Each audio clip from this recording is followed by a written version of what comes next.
Boa noite, queridos amigos e amigas que nos acompanham nesse estudo online. Nós, do Grupo de Estudos Sueli Caldas Schubert, mais uma vez, damos boas-vindas a todos.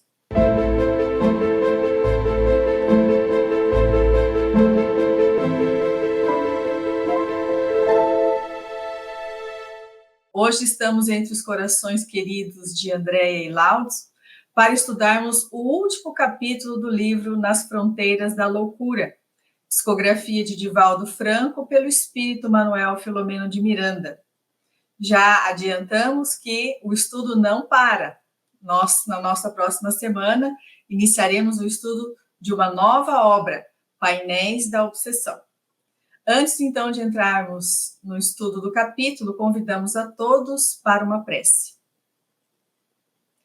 Querido Mestre Jesus, amigos espirituais que coordenam este estudo e que nos acompanham, agradecemos por mais um trabalho que temos a oportunidade de concluir nesta noite, o estudo desta obra maravilhosa que nos trouxe tantos casos e que pudemos nos identificar com alguns, porque, afinal de contas, a lição é para todos.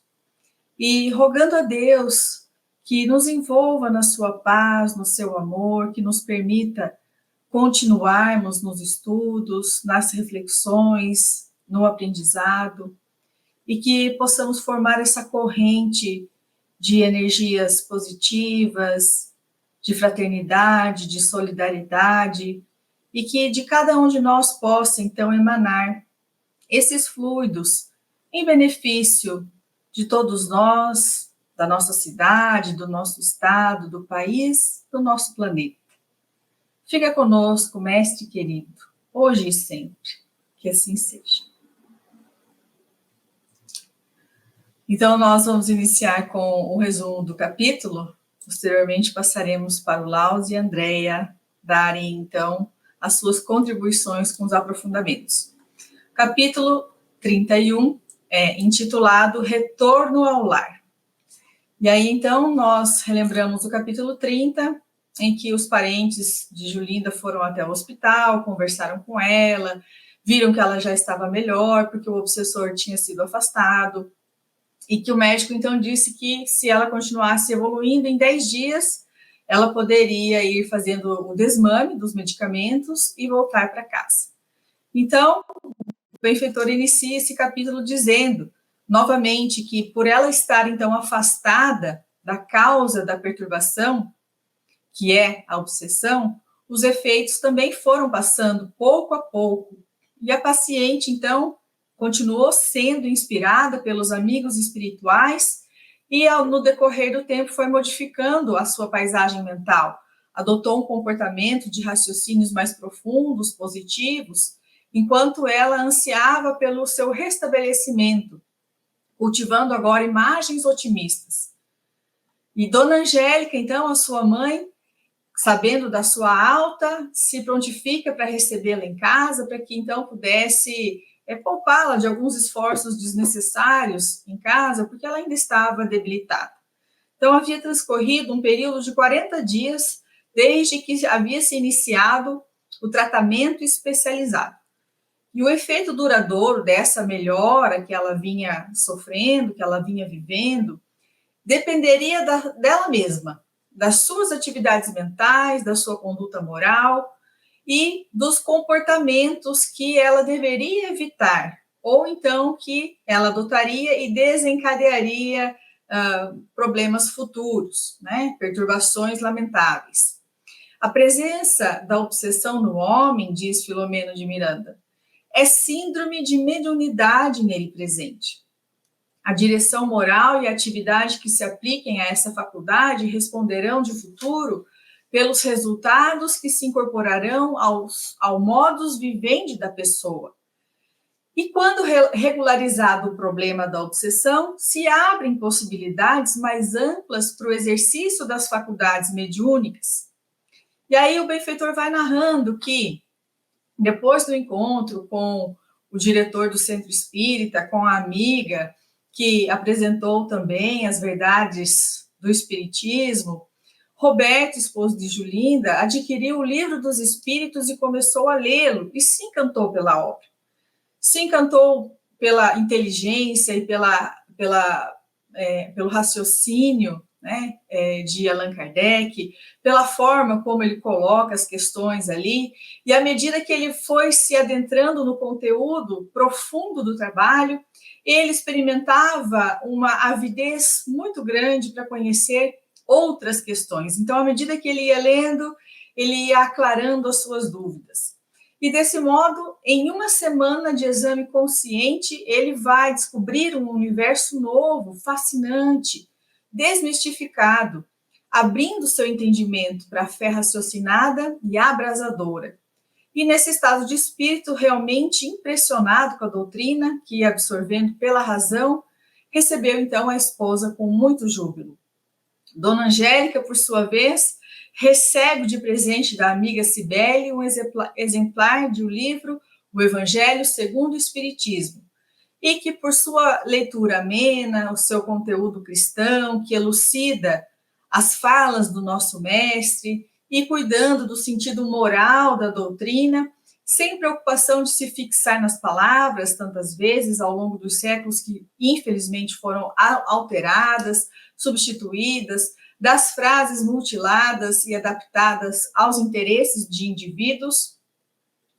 Então, proporcionaram essa leitura a essa neófita uma visão clara, bela e sem restrições da Boa Nova, em cujo teor Deus é amor, superando a colocação antropomórfica e arbitrária do Deus temor, tradicional e apavorante.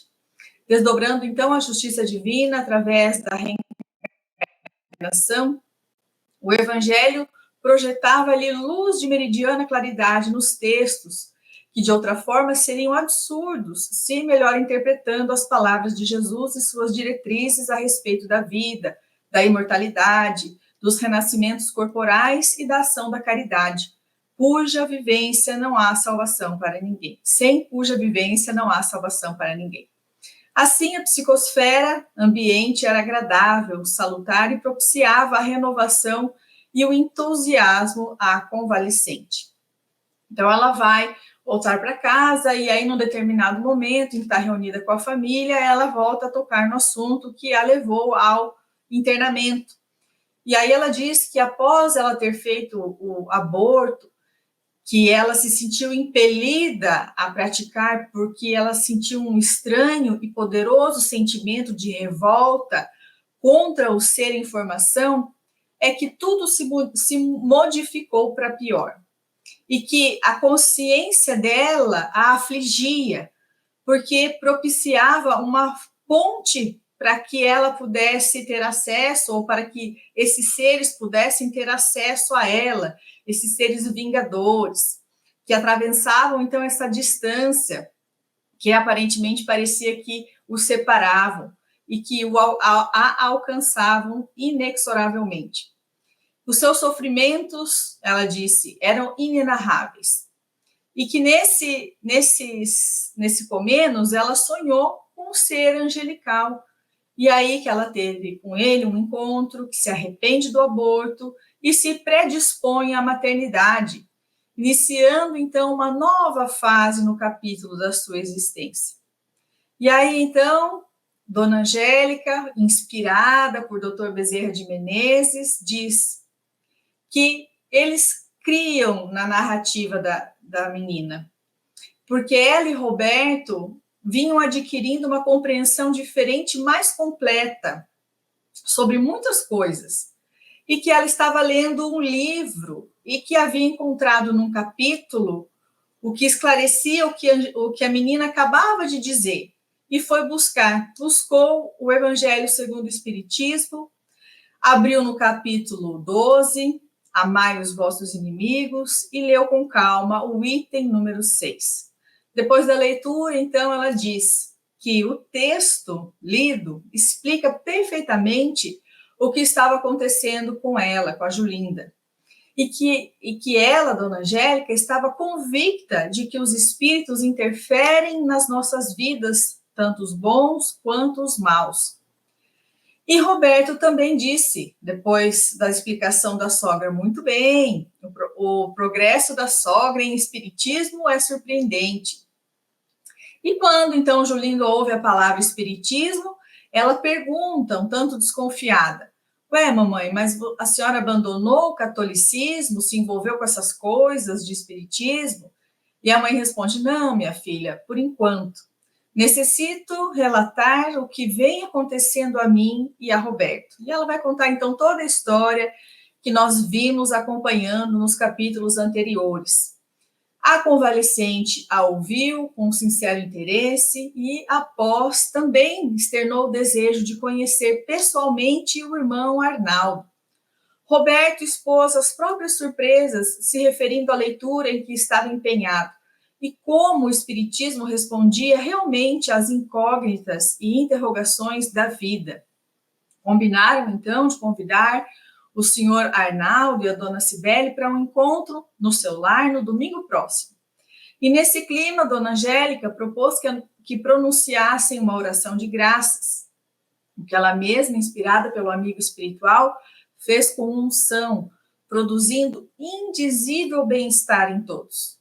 Iniciava-se-lhes um novo roteiro, que deveriam percorrer ao longo do tempo, crescendo no bem e liberando-se dos compromissos negativos anteriormente assumidos.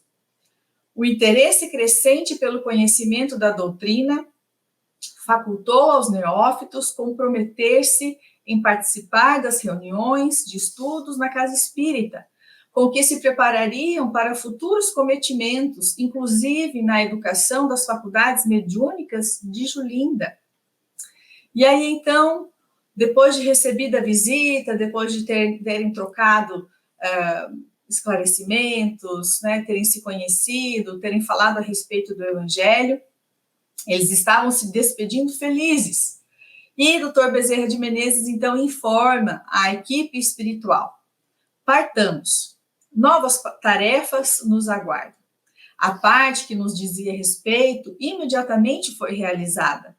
Aqui tornaremos conforme as circunstâncias futuras, quando do retorno de Ricardo e de Alfredo, que devem já estar reencarnados, né, através de Julinda e Roberto. Agora, os nossos queridos amigos têm a doutrina espírita como guia seguro para acertar no bem e crescer para a vida. E aí, conclui, a oração de Dona Angélica foi atendida, mercê de Jesus. Julinda retornou ao lar. Que Deus os abençoe. Então, agora passamos a palavra ao Laus, que vai iniciar os seus aprofundamentos. Seja bem-vindo, Laus.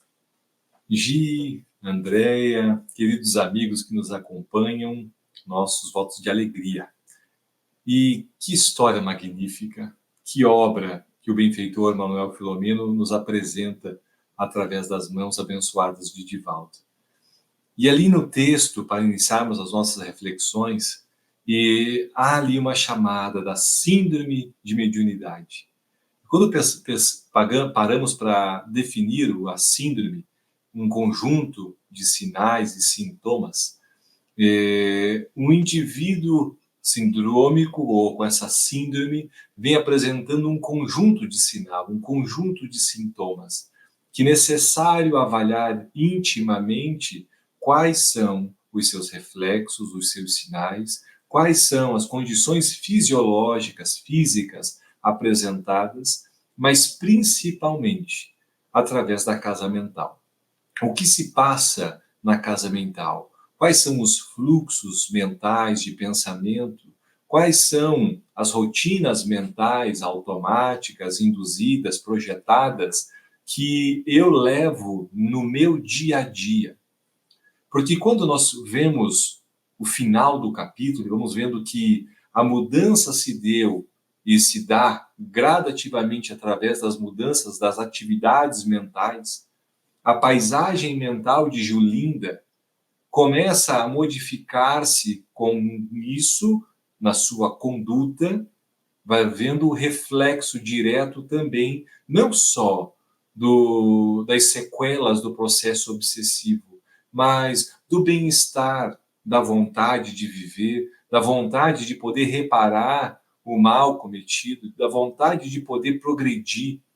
A mudança da tela mental, se mantendo num processo de esforço, é fundamental para que a criatura possa iniciar cada vez mais a escalada de um novo passo, de um novo degrau. Quando pegamos um capítulo da Revista Espírita, de 1868, quando Kardec faz uma definição da vontade, gostaria de trazer, que é o pensamento chegado a um certo grau de energia. É o pensamento tomado a um grau de energia que começa a ser movido pela força motora.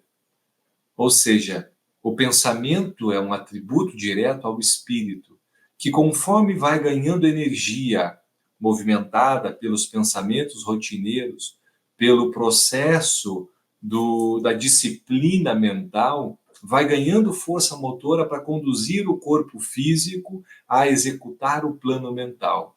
Do pensamento à ideia, da ideia à ação. A construção de uma nova etapa, de uma nova fase da sua existência. Coloca um novo mundo, é apresentado, por um exemplo, a Roberto, que quando começa a mudar as paisagens mentais, no contato do livro dos espíritos, questões talvez que ele ainda não havia sequer se questionado sobre a possibilidade, mas a questão lhe traz uma realidade. Nossa, eu nunca me havia perguntado sobre isso, mas agora que eu já tenho a pergunta, vem a resposta. E a resposta de tal maneira lúcida que faz com que a razão comece a se agudizar para novos conhecimentos, vai cada vez se aprofundando mais. E a tela mental se modifica. As companhias começam a se modificar, a facilidade do contato também se modifica. Ou seja, essas mudanças nos padrões vibratórios mentais é escolha íntima. Mas o alerta é, quando nós estamos falando desse processo da síndrome de mediunidade, a pensar quando que talvez daqui um pouco isso não esteja no CID, né, nos códigos das patologias.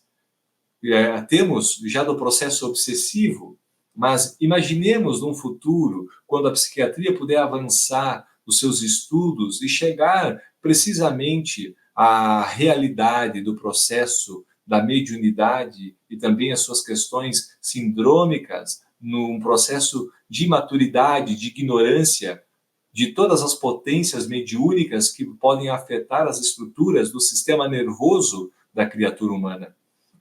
Avaliar o indivíduo intimamente as questões diárias, de como eu estou me sentindo, quais são as condições, talvez, de raiva, de ira, de agressividade. Planejamento, talvez, de ansiedade, hiperceleridade mental, angústia. E talvez começar a pensar quais são os acontecimentos que eu estou levando na minha existência, de planejamentos no meu labor, no meu trabalho, no meu lar, na casa espírita, na sociedade de forma geral. E nessas contribuições ativas, quais são os fluxos mentais de planejamento que eu realizo, que eu idealizo?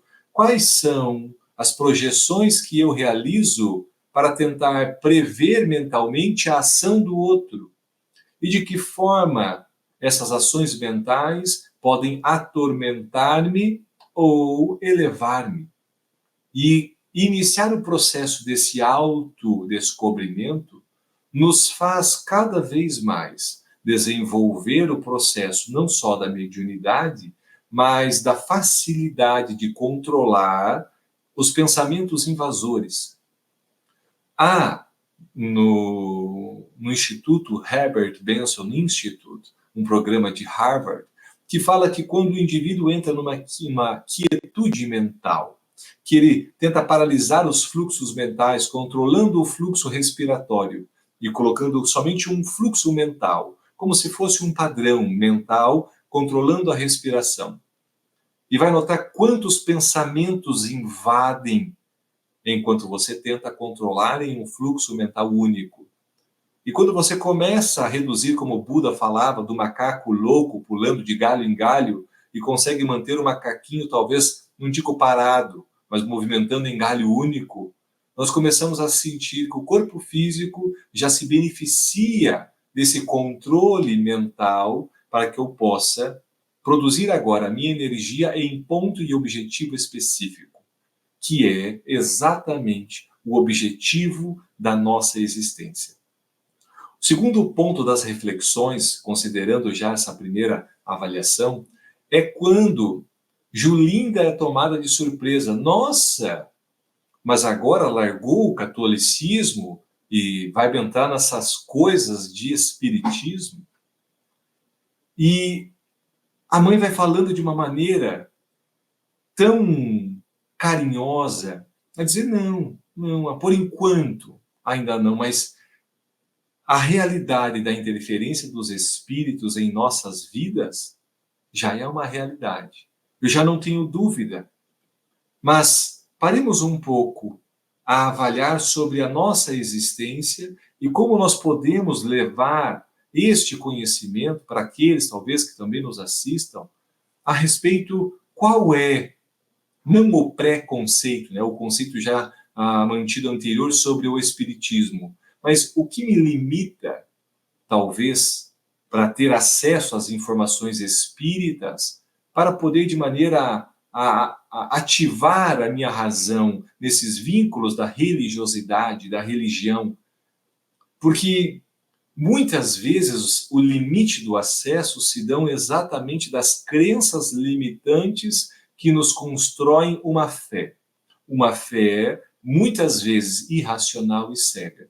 Quando a crença limita, nós entramos num processo que Kardec também já visualizava as dificuldades da criatura humana para conseguir mergulhar nos níveis filosóficos, morais e religiosos da doutrina espírita. Tanto que vem afirmando por longo tempo que o espiritismo não era uma religião. Religião para poder disputar os fiéis, sem dúvida, não é. Afirma que não é uma religião de forma, para que o seu adepto venha a seguir as formas de uma maneira religiosa, os seus rituais, aqueles que talvez possam ter mais honrarias de ser um melhor espírita, ou talvez as honrarias físicas, acadêmicas, pudessem lhe dar uma melhor posição dentro da Assembleia Espírita. Não. O Espiritismo não seria uma religião como essa, a disputar os fiéis, porque se eu tenho uma crença que me limite a frequentar outra, logo, se o Espiritismo for outra religião a colocar uma viga a disputar os fiéis, não só eu estaria limitando, como estaria em disputa irracional. O conhecimento que estaria apresentado pelos Espíritos no Pentateuco, mas iniciando no Livro dos Espíritos, poderia muito bem fazer parte de todas as religiões e fazer com que o adepto pudesse fazer com que a sua religião, a sua crença, a sua fé iniciasse um processo progressivo, porque a imortalidade da alma, ou seja, a interferência dos espíritos sobre as nossas existências, a pré-existência da alma, para justamente justificar as provas e expiações que todos nós passamos nos dias atuais. Deus, único, soberanamente justo e bom, Jesus como modelo e guia, a comunicabilidade entre os espíritos. Ou seja, quando pegamos os princípios básicos que o Espiritismo vem nos apresentar, vamos vendo que isso já começa a ter vazão até mesmo à ciência, mas com terminologias diferentes. Começamos a ver o termo de vulnerabilidade, de compaixão, de religiosidade, de psicossoma, quando vamos tratar do perispírito, de alma, mas vamos vendo que o conceito básico é uma realidade. Porque quando Kardec depois afirma que o Espiritismo, sim, é uma religião, mas uma religião formada de um laço do indivíduo para com o Criador. Mas não se trata de um laço individual dele com o Criador. Porque ele fala que o laço se dá através da comunhão da comunhão fraterna dos ideais, dos pensamentos. Ou seja, ele fala que estes laços que unem os irmãos, ele começa esse artigo na Revista Espírita de dezembro de 1868, citando a passagem de aonde dois ou mais estiverem reunidos em meu nome, ali eu estarei, dizia Jesus. Ou seja, os ideais de comunhão dos mesmos pensamentos fazem o laço para com o Criador, mas também mantendo esses laços com as entidades superiores, como Jesus.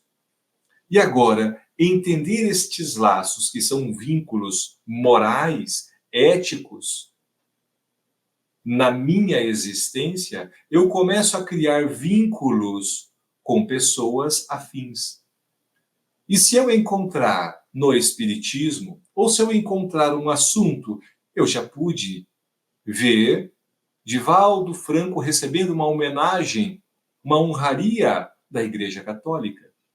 Mas também já pude ver o Espiritismo, não só através das mãos de Divaldo, mas também da Federação Espírita Brasileira, entregando honrarias, entregando uma comenda, não comenda, mas um reconhecimento às pessoas de outras religiões, inclusive o catolicismo.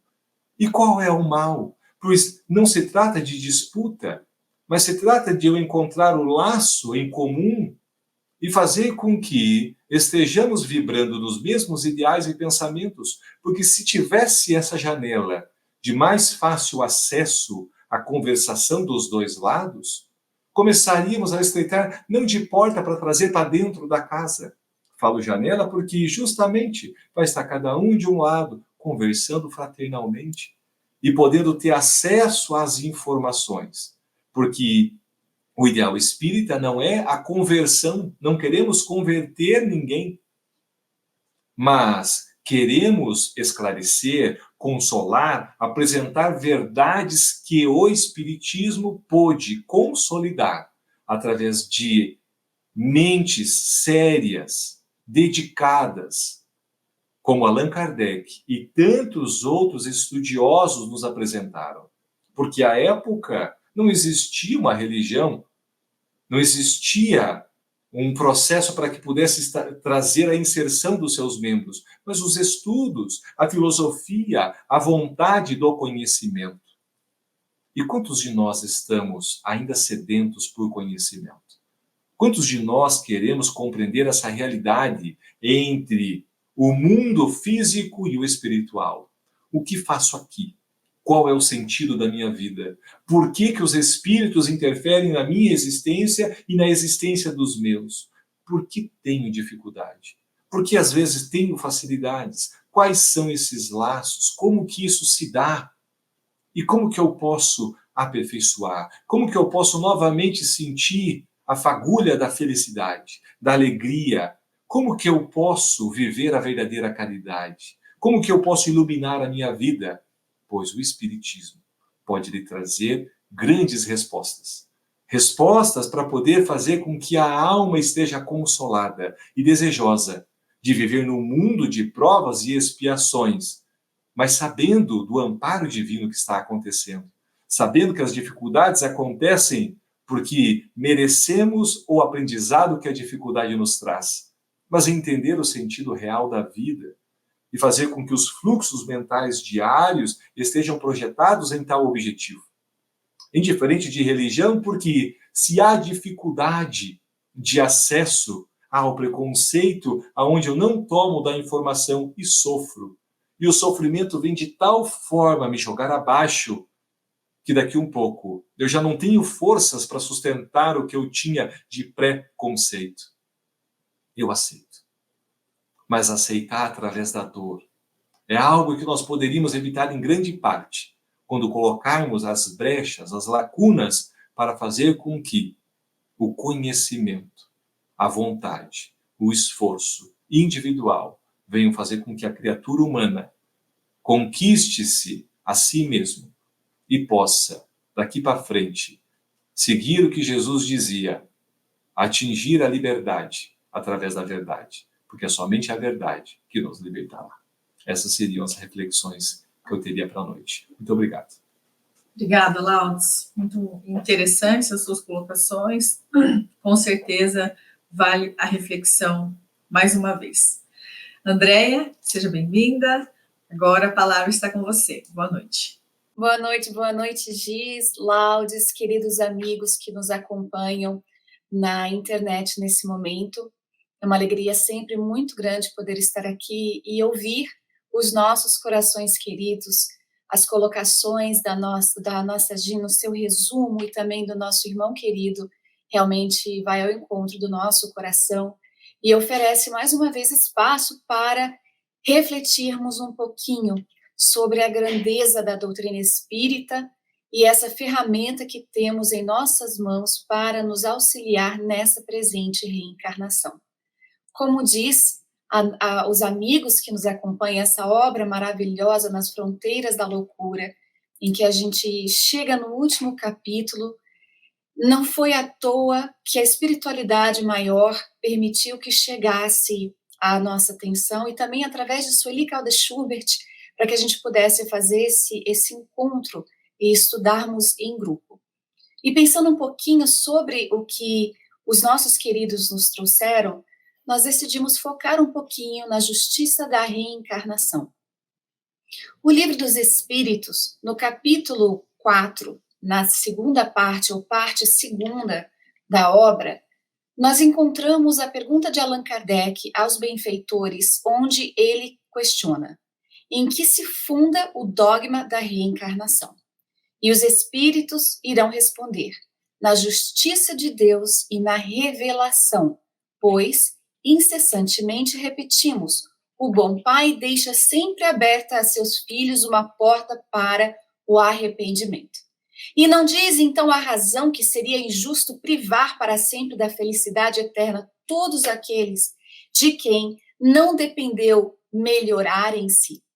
E é uma pergunta que os benfeitores colocam para refletirmos um pouquinho. De fato, faz toda a razão, tem toda a razão, faz toda a lógica pensarmos dessa maneira.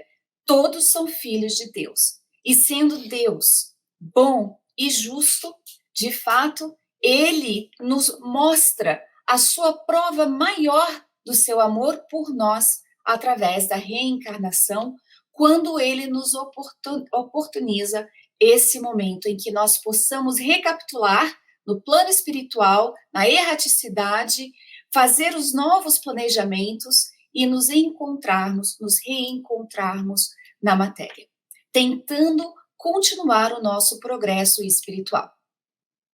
A gente nota que dentro do que há de melhor na doutrina espírita, são muitas coisas, são muitos ensinamentos intensos, a gente focando na questão da reencarnação, que é a chave para tantos problemas que nós vemos no mundo hoje, as coisas começam a fazer um pouco mais de sentido para nós. Allan Kardec, comentando na resposta que foi dada à sua pergunta de número 71, ele vai dizer: a doutrina da reencarnação, isto é, a que consiste em admitir para o espírito muitas existências sucessivas, é a única que corresponde à ideia que formamos da justiça de Deus para com os homens que se acham em condição moral inferior. A única que pode explicar o futuro e firmar as nossas esperanças, pois que nos oferece os meios de resgatarmos os nossos erros por nossas provações. A razão nos indica e os espíritos a ensinam. É uma das coisas mais belas que a doutrina espírita nos mostra, então, é que Deus, sendo nos apresentado como o Pai, como nos trouxe o nosso mestre há mais de 2000 anos atrás, Pai nosso que estás nos céus, a gente vai notar, então, que Jesus nos apontou um Deus de amor, um Pai de amor, mas, acima de tudo, através da reencarnação, um Pai educador, um Pai que oferece meios de podermos colocar a limpo e podermos fazer a prova, se a gente pode assim dizer mais uma vez, inserindo-nos na grande universidade que é o nosso mundo atual. porque eventualmente, através do nosso progresso, poderemos habitar outros mundos mais elevados do que o nosso. Então, Deus, ele não pune, ele não castiga, ele oferece meios de aprendizados. Então, a justiça de Deus para com todos nós vai nos mostrar, então, que a reencarnação é a que tem lógica para que a gente possa, de fato, herdar o reino dos céus. Algo que muitas pessoas colocam em questionamento. Se há céu, se há inferno, se eu tive uma vida sem nenhum tipo de problema, sem nenhum tipo de equívoco, sem nenhum tipo de pecados, mas meu filho teve, como que eu posso ficar feliz nos planos mais elevados da vida, sabendo que o meu filho, a quem tanto amo, sofre nos infernos, nas situações menos felizes da alma? Então, a justiça da reencarnação, quando a doutrina espírita, com o cuidado em que o codificador nos apresentou, o Espiritismo trazendo a justiça da reencarnação, nós começamos a pensar um pouco melhor sobre a vida. A gente sabe que a doutrina espírita não inventou a reencarnação, ela simplesmente é. E a equipe espiritual, junto com a encarnada, graças a Allan Kardec, nos trouxe as informações para também demonstrar a aqueles, foi muito interessante o nosso querido Laudes trazer as questões das religiões, mas demonstrar que a doutrina espírita não estava entrando em choque com os ensinamentos, com os postulados básicos do cristianismo, dos ensinamentos de Jesus. Ao contrário, ela chega e explica certos pontos de que, de outra forma, nós ficaríamos obscuros na mensagem luminosa de Jesus. E isso a gente pode buscar para quem estiver querendo entender um pouquinho mais a grande conversa que Jesus teve com Nicodemos. Mestre, o que devo fazer para poder herdar o reino dos céus? Uma vez que ele já observava tudo que constava na lei. E Jesus, então, traz para ele, deves nascer de novo. E Nicodemos não entendeu. Então, a doutrina espírita, ela vem e traz para nós essas informações. E a gente vai notando, através dos filmes, através das novelas, através dos podcasts, dos grandes pensadores, daqueles que fazem as suas pesquisas, que a reencarnação, através do tempo, ela tem sido dada cada vez mais a importância que, na verdade, ela merece.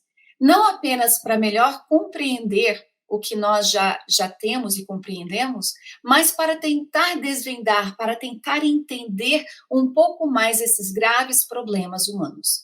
Vemos as pesquisas daqueles que notam crianças que reencarnaram na Índia com algumas marcas de nascimento, e eles, então, através dos estudos, constaram como a pessoa houvera desencarnado numa última encarnação. E nisso eles nem falam de doutrina espírita. Essas são as pesquisas, a ciência, que trazem as respostas para a mente que indaga sobre a nossa realidade imortal. E também os outros depoimentos importantes que têm vindo ao público nos últimos anos acerca da reencarnação, e nós não conseguimos deixar de mencionar aquele que fez, de fato, uma grande reviravolta, se a gente pode assim dizer, trazendo para nós informações interessantíssimas acerca não somente da mediunidade, como a reencarnação, um homem que ele era presbiteriano, se eu não me engano. Ele não era espírita, ele não era católico, ele tinha o seu entendimento sobre a vida após a morte, ele tinha o seu próprio entendimento daquilo que a sua religiosidade houvera ensinado ao longo do tempo. E aqui nós estamos trazendo, então, Edgar Cayce, aquele notável médium, aquele notável pesquisador que se serviu de instrumento e aonde as revelações começaram a serem feitas, e ele, então, abraçou a grande tarefa.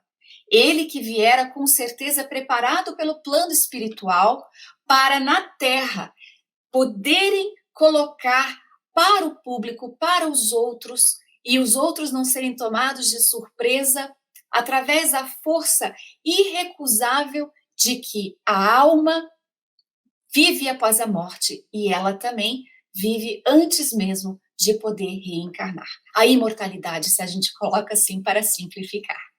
Então, ele trouxe essas informações, mas foi muito interessante, porque ao estudar, a gente vai notar que ele teve também uma certa dificuldade com essa nova realidade que ele encontrou. Como algumas pessoas já sabem, Edgar Cayce, ele tinha facilidade de entrar em transes espontâneos, no qual revelava conhecimentos muito acima do seu nível habitual quando ele estava em estado de vigilância. E isso a gente pode também estudar bastante sobre a questão dos transes mediúnicos, e ele entrava com facilidade.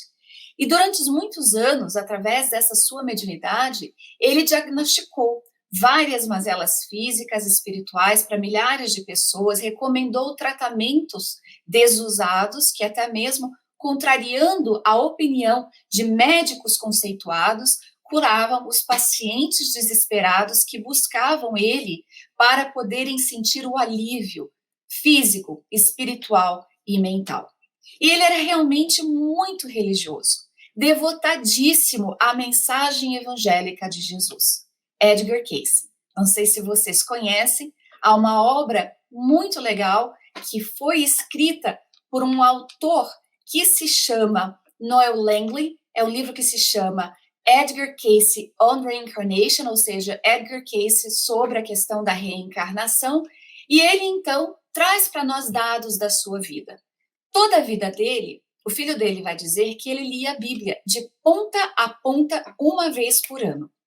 Não sei se vocês conhecem alguém no movimento espírita que nós muito admiramos, que também repete a leitura das obras básicas, o Evangelho segundo o Espiritismo, o Livro dos Espíritos, e aqui a gente menciona essas pessoas que admiramos tanto, como Raul Teixeira, Divaldo Franco, próprio Chico Xavier, repetidamente lia as obras.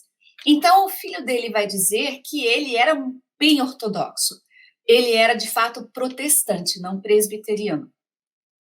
Então, quando ele teve um desses transes, ele ficou profundamente chocado com o que ele tinha visto. Ele teve, no dia 10 de agosto, e a data de 1923, no estado de Ohio, ele tinha acabado de ficar sabendo sobre a realidade da reencarnação com a questão dele. Ele, na visão dele, a questão da reencarnação era inadmissível na face do evangelho. Não havia como aceitar. E ele entra em transe e ele vê uma questão da sua última vida. E fez muito sentido para ele. Mas aí ele pensa, só tem uma explicação que eu posso aceitar que, de fato, facilite aceitar tudo o que me ocorreu, o que eu vi. Ele vai dizer, durante as minhas faculdades, subconscientemente, ele havia caído sob o domínio das forças do mal, que fizeram dele um instrumento involuntário da mentira. Essa era a razão que ele houvera dado para aquela situação inusitada, inesperada. Então, ele decide que nunca mais ele iria permitir que as forças do mal usassem dos seus dons psíquicos. E ele, então, nota que naquela idade de 46 anos, ele encerraria a sua carreira. Mas ele entra de novo em estados de pesquisa com o senhor com o último nome lá, Merckx, e ele então continua estudando, e através desse estudo ele começa a ter um pouquinho mais de entendimento, e o choque foi diminuindo através dessas pesquisas, ao ponto de que ele notava que as pessoas começaram a entender um pouquinho do porquê da sua atualidade, do sofrimento, e ele foi notando as milhares, as centenas de pessoas que ele estava ajudando.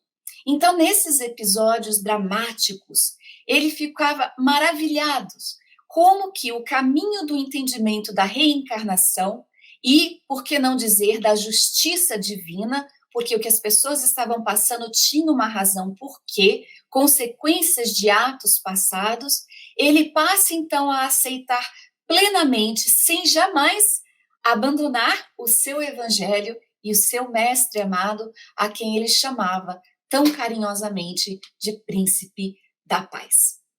É muito interessante a gente pesquisar um pouquinho sobre ele, porque ele narra dentro de vários fatos que ocorreram na sua vida, aliás, de um menininho que o encontrou certa vez e, reconhecendo-o, ele sabia de uma encarnação que ele teve muito doída em Ohio, antes, quando havia ainda os índios que tomavam conta das terras. Ele chegou da Inglaterra numa última reencarnação, ou penúltima, agora não consigo me lembrar, e ele tinha passado muita fome no navio.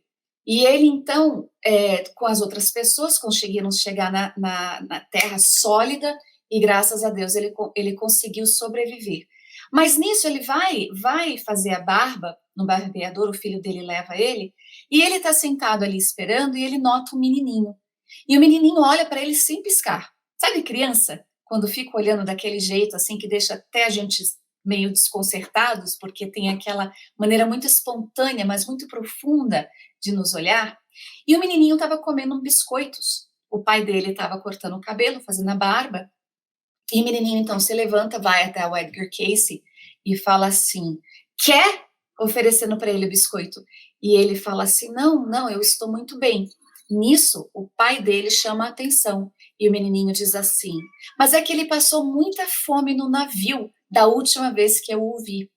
Então, Edgar Cayce, sabendo da realidade, do que ele já tinha tido informações de uma das suas últimas vidas, ele virou para o menino bem baixinho e disse assim, eu vou aceitar uma, porque, de fato, eu passei muita fome. Mas é muito interessante. Esses são, assim, episódios que ele narra com uma certa naturalidade, porque a reencarnação faz parte das leis divinas, a lei natural, lei de reencarnação. Assim mesmo, como a lei de justiça, amor e caridade, que é somente uma lei, justiça, amor e caridade. E ele vai trazer para nós, então, um caso muito interessante que poderia até ser inserido em uma das obras de Manuel Filomeno de Miranda. E ele vai narrar, então, que ele se encontrou com um homem que se chamava Paul Durbin. Paul, ele tinha 34 anos, ele era casado e ele tinha uma filha. A filha sofria na verdade, ele sofria de esclerose múltipla. E o braço direito e a perna dele começaram a encolher. E os seus amigos dedicados, então, essa aqui é a narrativa que a gente está vendo, eles reuniram-se para poder pagar uma hospitalização e um tratamento, só que não teve êxito. E eles decidiram, então, fazer uma consulta com o Edgar Cayce. E até mesmo, quando conseguiram aplicarem as mensagens recomendadas, porque ele não quis ir, pelo médium ao Paul Durbin. Então, Cayce, ele se referia ao homem para que ele entendesse o porquê dele estar sofrendo tanto, que ele teve excessos na última vida, que ele tinha utilizado do livre-arbítrio, exercitando as suas paixões inferiores, e ele dizia assim, a entidade era a maneira em que ele chamava os seus pacientes, aqueles que buscavam consultas. Está em guerra consigo mesmo. Prestemos atenção. Ele vê a situação de Paul Durbin, ele sabe que ele está sofrendo, é uma doença muito severa, mas ele vai dizer, ele está em guerra consigo mesmo. Todo ódio, toda malícia, tudo que fez os homens medrosos deve ser eliminado da sua mente. Pois, como se disse no passado, cada alma dará conta de toda a palavra que pronunciar e tudo também das ações. Tudo será pago, como disse o mestre, até o último ceitil. Bom, os conselhos, eles não foram tomados em consideração, de parar de entrar com aquela guerra consigo mesmo acerca da doença e buscar entender. E também, depois dessa mensagem, o Paul Durbin, ele ficou saturado de ódio e revolta. E exigiu, então, que dissessem, que tentassem explicar para ele por que a razão de Cayce não o ter curado instantaneamente, como ele achava ser o seu direito. Por exemplo, tantos outros foram curados através dos seus conselhos, através do que você trouxe, por que eu não? As pessoas que o estavam ajudando na aflição, eles também estavam recebendo o benefício. E aí, Casey, então, quando ele nota que o estado geral dele não melhorava, não estava bem, embora dos outros que foram buscar algum conselho para Paul Durbin estavam melhorando, ele então notou que o homem, ele piorava porque ele estava mais amargo do que nunca. Então ele respondeu uma nova consulta. E Casey, adormecido, foi de uma franqueza rude, de uma severidade que poucas vezes ele se permitiu recorrer na sua longa vida de serviço ao próximo.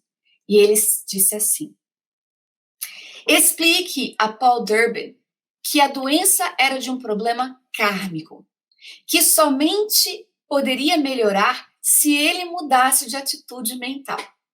Gente, eu não planejei isso com o Laudes, tá? Isso aí tá dentro e a gente nota o porquê que poderia estar dentro de uma obra espírita. Porque o Espiritismo nos traz esses ensinamentos acerca da atitude mental. Ele diz assim, então, ele poderia se melhorar com respeito à própria situação e às coisas se ele também tratasse os seus semelhantes de outra forma. Nenhum tratamento poderia ser eficiente enquanto ele não houvesse um esforço espiritual da sua parte. O corpo é, na verdade, diga a Dublin, o templo de Deus vivo. Mas como ele está no momento? Truncado na sua finalidade, na faculdade de se regenerar. O que falta então para ele? Aquilo que é a própria vida. Aquela influência ou força a que chamam Deus. Será que Paul Durbin aceita ou a rejeita? Cabe a ele decidir. E ele então mais à frente ele diz, e para finalizar, para que desejaria que seu corpo fosse curado? Para que pudesse satisfazer os seus desejos, os seus caprichos, o seu apetite físico? Para crescer o seu egoísmo? Sendo assim, é melhor ficar como está. Porque todo sofrimento resulta do pecado. E é claro que ele utiliza da sua linguagem, da religião que ele adotara, mas o pecado na linguagem que nós vamos entender é basicamente errar o caminho e chegar a um lugar que não era para ser. E é por isso que a doutrina espírita, a nos oferecer o capítulo 9, em O Evangelho segundo o Espiritismo, da Lei de Justiça, de Amor e de Caridade, a gente vai aprender na lição que o Casey nos trouxe, quanto os ensinamentos da doutrina espírita também, junto com o que a gente acabou de ver, é que, de fato, nós somos o que nós pensamos. Nós somos apresentados, isso com a doutrina espírita. Como Laudes falou muito bem, a força do pensamento modela os nossos atos. E, por conseguinte, o estado do espírito, a posição evolutiva, a melhor ou a pior situação humana na vida que se encadeia para nós. Como essa obra é magnífica, não é? A gente começa a refletir nela inteira a justiça divina, o amor de Deus. Em cada caso, em cada situação, em cada espírito endurecido, em cada dor, em cada lágrima, nós vamos notar que a doutrina espírita explica-nos de uma maneira magnífica. Os nossos erros de hoje serão fatalmente as dores de amanhã. Os sofrimentos que hoje causamos virá, mais cedo ou mais tarde, atingindo a nós mesmos, no fundo do nosso ser. As nossas agonias espirituais, elas hão de se sempre resultar dos nossos atritos com as leis de Deus, do nosso entendimento, do desrespeito à ordem das leis divinas. E a gente pode dizer, mas eu não entendo-as de todo, de completo, todas as leis divinas. E, de fato, nós não entendemos ainda, porque nós somos espíritos inferiores ainda. Nós não somos espíritos puros. Estamos ainda crescendo, caminhando, encontrando-nos ainda naquele momento de, se a gente pode dizer, adolescência espiritual. Então, a nossa visão acerca das leis divinas que são imutáveis, ela muda acerca do nosso crescimento espiritual, ou seja, nunca essas leis mudarão. O que vai mudar é o nosso entendimento delas enquanto nós vamos crescendo, progredindo e crescendo espiritualmente falando. Mas uma coisa nós já entendemos. Dentro da lei de justiça, de amor e caridade, tendo Deus como um pai, um educador, de que a lei, ela não é punitiva, não é de castigo. A lei, ela indica o caminho correto a seguir. Este é o propósito do entendimento dela. E onde estão escritas as leis divinas? Respondem-nos os benfeitores, na nossa consciência. Então, nós vamos finalizar o nosso pensamento com Leon Denis, na obra O Grande Enigma, quando ele diz assim: há justiça. Se há neste mundo uma necessidade imperiosa para todos os que sofrem, para quantos têm a alma dilacerada, não é essa a de crer, de saber que a justiça não é uma palavra vazia, que há de qualquer maneira compensações para todas as dores, sanção para todos os deveres, consolação para todos os males? Ele vai dizer para nós: a justiça, ela paira sobre todas as coisas, fixa a nossa sorte segundo uma lei, segundo um princípio infalível, pensamento, palavras e ações. Tudo se encandeia, tudo está ligado por uma série de causas e efeitos, lei de causa e efeito, que formam a trama dos nossos destinos. Graças a Deus que nós temos a doutrina espírita, a revelação dos espíritos, de que a lei de justiça nos apareceu com esse caráter importante, trazendo para nós o entendimento das consequências dos nossos atos, e de que nós somos os autores de amanhã, a partir do momento em que nós nos conscientizamos, não importa o passado, se erramos, se somente agora estamos tendo esse contato com essa doutrina maravilhosa que nos aponta o caminho. O amor cobre uma multidão de pecados, disse-nos Jesus. Então, ele vai dizer: como não estremecermos em presença de tantos desfalecimentos morais? Como não estremecer verificando que o sentimento do bem encontra tão pouco lugar em certas consciências? Como não estremecer ao constatar no fundo de tantas almas o amor desenfreado pelos gozos, a cupidez ou o ódio? E se sentimos isso, como hesitar na afirmativa à face de todos para fazer conhecida de toda essa lei de justiça que os ensinamentos de uma lei nos mostram tão grande, tão importante? Essa lei que se executa por si mesma, sem tribunal, sem julgamento, mas a qual não escapa, no entanto, nenhum dos nossos atos. Lei que nos revela uma inteligência diretora do mundo moral, lei viva, razão consciente do universo, fonte de toda a vida, de todas as leis, de toda a perfeição. E a outra coisa que ele nos lembra é de nos lembrarmos de Deus, a mensagem de amor de Deus através da reencarnação que nos encontramos. Passemos a olhá-la de forma diferente e buscar em Deus essa presença de um Pai educador. Deus está assim em cada um de nós, no templo vivo da consciência. É aquele lugar sagrado, o santuário e que se encontra a divina centelha.